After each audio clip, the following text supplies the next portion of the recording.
Imagine this. You wake up one morning, stretch your arms, feel the sunlight on your face, and sip your coffee. The warmth feels real. The taste feels real. The world around you feels real. But what if I told you?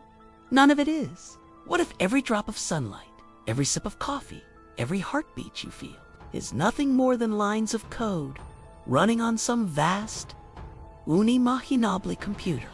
This is not the script of a sci-fi movie. This is one of the most fascinating and terrifying questions humanity has ever asked. Are we living in a simulation? The roots of the idea? Not new at all. Surprisingly, the simulation hypothesis is not a modern thought. Thousands of years ago, ancient philosophers already wondered if the world we see is real or just an illusion. Plato's Allegory of the Cave. He described prisoners chained inside a cave, facing a wall. Behind them, a fire burns, casting shadows of objects. The prisoners, who never turn around, believe those shadows are reality. But in truth, the real world is outside the cave, far beyond their perception. Isn't that what a simulation is? Believing shadows to be reality. Hindu philosophy, Maya. In Indian philosophy, Maya is the concept that the material world is an illusion. The things we see, touch, and experience are temporary projections, not ultimate truth. Our senses trap us, much like a virtual reality headset traps a gamer. Descartes' dream argument. The French philosopher Descartes asked, "How do I know I'm not dreaming right now?" For him, reality could always be questioned, because senses can be deceived. From caves to Maya to dreams, humanity has always suspected maybe what we call reality is only a carefully crafted illusion. Modern science and the digital universe. Fast forward to today, and the question has returned with even more force. Powered by science and technology. In 2003, philosopher Nick Bostrom proposed a groundbreaking argument. He said, one of these three statements must be true. 1. Civilizations like ours go extinct before reaching the ability to create advanced simulations. 2. Civilizations that can create simulations choose not to. 3. Or, we are almost certainly living in a simulation right now. Why? Because if simulations are possible, then future civilizations could run billions of them. So the probability that we are in the original base reality becomes nearly zero. Think about it. If humans can already create virtual worlds like Minecraft, GTA, and hyper-realistic VR games, what about civilizations millions of years ahead of us? Their simulations would be indistinguishable from reality. Now, here's where it gets even crazier. Physics looks suspiciously like code. Scientists have noticed that the laws of physics behave like computer programs, consistent, logical, but limited by certain rules. Just like how a video game has boundaries coded by developers. Quantum mechanics adds mystery. At the quantum level, particles don't behave like solid objects. They exist in probabilities until they are observed. Isn't that like how video game graphics only render when the player looks at them? It's almost as if the universe doesn't waste processing power unless someone is watching.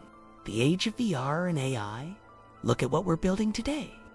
Virtual reality headsets can already trick our brains into believing we are in another world. Artificial intelligence is creating characters that feel alive, conversations that feel human.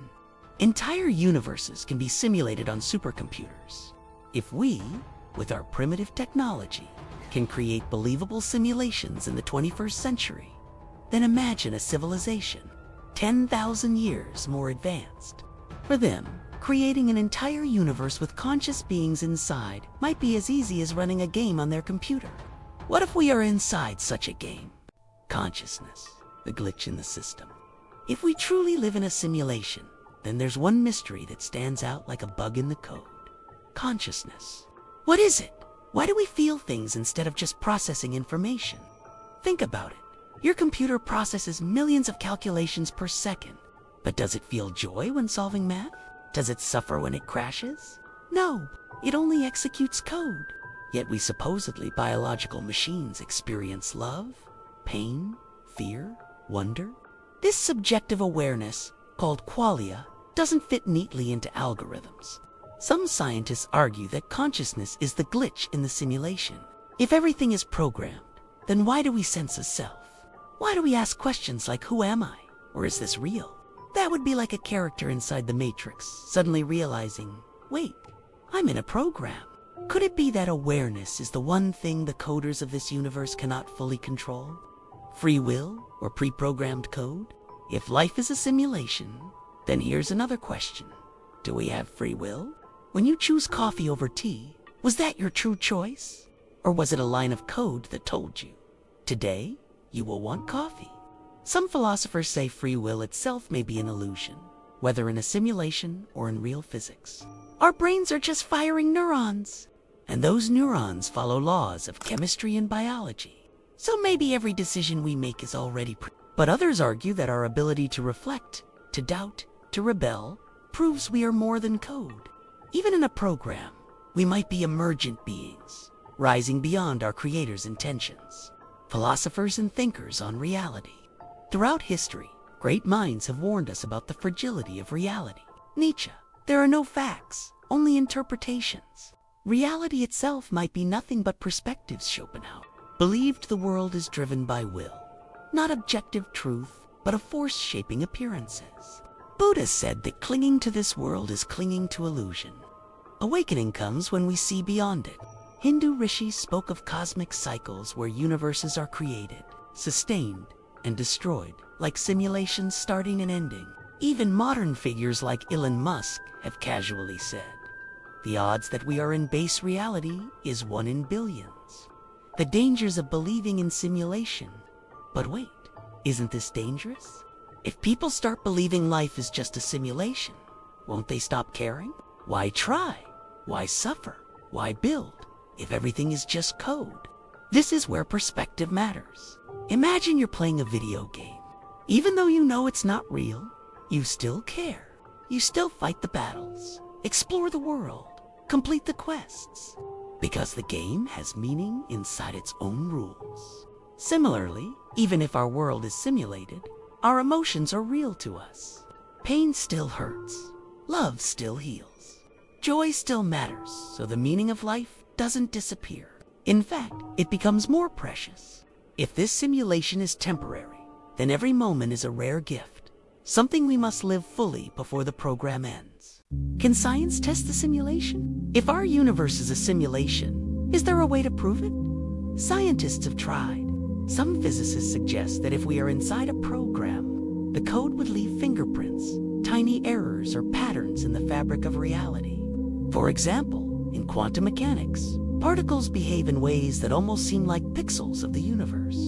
They can exist in multiple states until they are observed, as if the program only renders reality when someone is looking. Just like a video, game only loads what's on your screen. Others propose that the speed of light might act like a processing limit, the maximum speed the system can handle. If we ever find glitches, anomalies, or digital-like structures in space-time, it could be evidence we're in a coded universe. But here's the catch. If we really are in a simulation, maybe the coders would never allow us to discover it. They could patch the glitches the moment we get too close. Like developers fixing bugs in a game update. The rise of our own simulations. Another way to think about it, look at what we are creating. A few decades ago, video games were just pixels bouncing on a screen. Now, we have virtual reality so immersive that players forget the outside world. AI is generating characters that think, speak, and even learn. Fast forward a few centuries. If humans survive, won't we eventually create worlds indistinguishable from our own reality? Entire universes where digital beings live, love, suffer, and ask, is this real? If we are on the path to making simulations, then logically, some higher civilization might have already made us. This is the core of Nick Bostrom's famous argument. 1. Either civilizations never reach the stage of creating realistic simulations. 2. Or they do, but choose not to. 3. Or they do, and we are almost certainly living in one right now. The paradox of meaning. So here's the big question. If life is simulated, does meaning vanish? On the contrary, meaning becomes a choice. If reality is a program, then meaning is not handed to us from outside. It is something we create. Think about a novel. The characters inside might not know they are fictional, but their struggles, their love, their courage still move us. Their story still matters. Likewise, your story matters, whether in base reality or simulation, because for you, it is real. Living with clarity in a possible simulation, maybe we will never know the truth. Maybe we will never escape the code. But here's the liberating thought. You don't need to. Whether or not this world is real, you can still choose to live with depth. You can still love, create, and seek wisdom. You can still grow your mind, resist distraction, and rise above illusions. If anything, the simulation hypothesis is a reminder. Don't waste your time. Every moment is precious, whether it is written in atoms or in code. So live as if you are the conscious spark in the system that refuses to be just a line of data. Live with awareness. Live with freedom. Live with meaning. Final summary. Are we living in a simulation? Maybe. Maybe not. But the truth is, the question itself transforms us. It forces us to look beyond appearances, to doubt, to question, to wake up. Socrates once said, "The unexamined life is not worth living." Perhaps the simulation hypothesis is the ultimate exam. So remember, you don't need to know if reality is real to live authentically.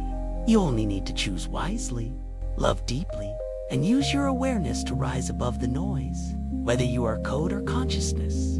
This moment, right here, right now, is yours.